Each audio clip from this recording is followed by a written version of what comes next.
big day for young Harry McCulloch, son of Radio Border's Stuart McCulloch, as Harry's Hurricanes, featuring some of the Border's finest players from days gone by to the present, took on Earlston at the G.O.S.H.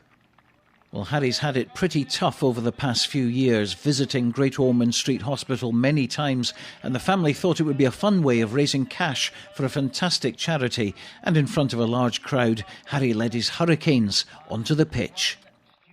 Clearly, it would be very unfair to Earlston if Harry played the whole game, so it was agreed at the start that Harry's time on the pitch would be limited to a couple of cameo roles, the first of which would be at kick-off. And right away, the Hurricanes were up to no good, flaunting the 10-metre rule and taking advantage of some frankly slack refereeing from referee Cammy Rudkin.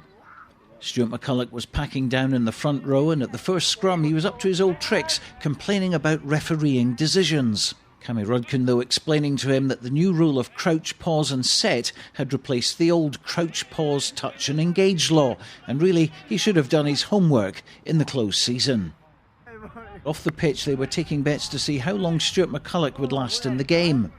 And within minutes he went down with a shoulder injury, much to the delight of the crowd, which included former Melrose skipper Scott White, who was greatly amused by the sight of McCulloch in a great deal of pain.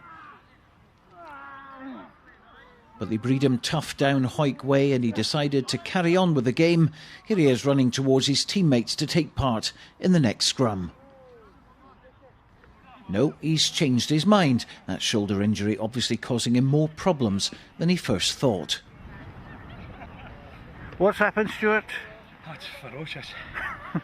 It's a full-on game, isn't it? Well, I thought it was a bit of a charity game, but it's kind of...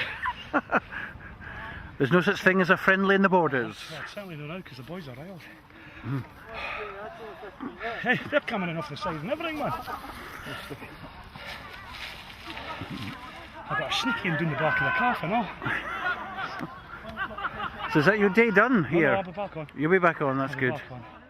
So how would the team get on without him? Well, actually quite well, as they opened up the scoring with a sneaky move from a penalty, Wally Blacklock going over for the try. And you can see the delight on the face as the big man marked his first appearance since retiring.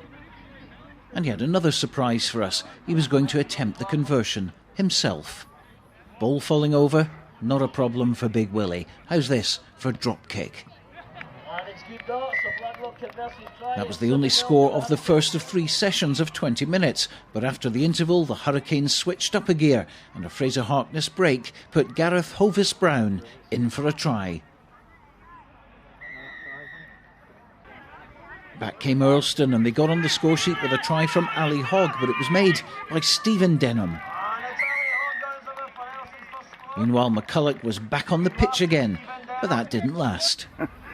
You're off again. No thanks, Stuart. It's the longest 22 I've ever run. Oh. You're suffering now? Old injury, bad back.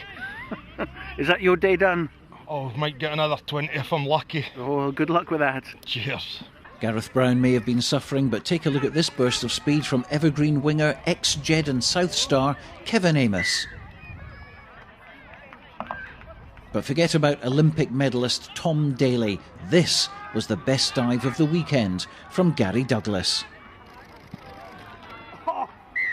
They don't come any better than that.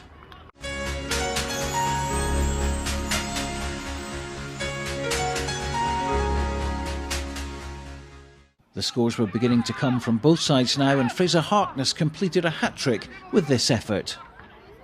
With 2 tries scored against Peebles the week before, this was Harky's 5th try of the season, and the season doesn't even start till next week. And talking of hat-tricks, just look who scored 3 successful conversions. Yes, that man again, Wally Blacklock.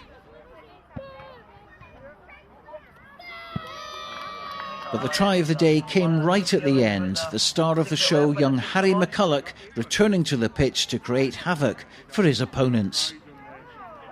It came from a set piece, out to his dad, who really was in 2 minds what to do, but eventually managed to get the ball out to Harry, and let's be honest, no one was going to catch him from there. Sheer brilliance from Harry McCulloch, and what a way to end the match. Let's just have a look at that again. Harry McCulloch powering his way to the line, and you won't see a better try than that this season. And that's the final score. So the final score of that match, Earlston 19, Harry's Hurricanes 58.